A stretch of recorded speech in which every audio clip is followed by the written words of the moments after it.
Western Visayas naka-record na sang 43 ka mga patients under investigation sa coronavirus disease 2019. Pinakabagong analista ang 30 anyos nga babae gikan sa Pungsod, Indonesia. Pag-abot sa syudad sa mga tawo gikan sa Metro Manila antisipatuman ng travel restrictions ginapanghandaan sang syudad. Si Zen Kilantang nakatutok.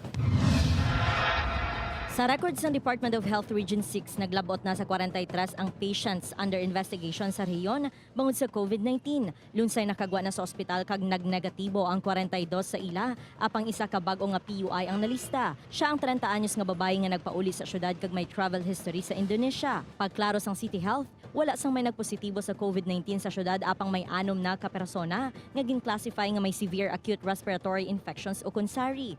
Sa SARI naman ang classification, ginatest man ni sila for COVID-19.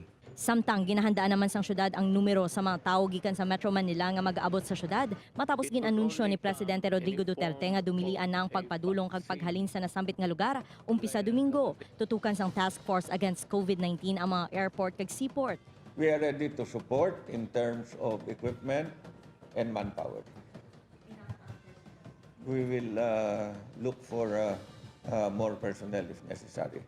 Nagpaidalom naman sa home quarantine si Iloilo City Congresswoman Julian Baronda bilang standard precautionary measure matapos nga nakigsapol kanday DBM Secretary Wendell Avisado kag DOTR Secretary Arthur Tugade nga na-expose sa nagpositibo sa COVID-19. Suno sa kongresista, wala naman inisang may nabatyagan nga simptomas ang masakit. Upod Carumel Porquia, Zen Kilantang, One Western Visayas.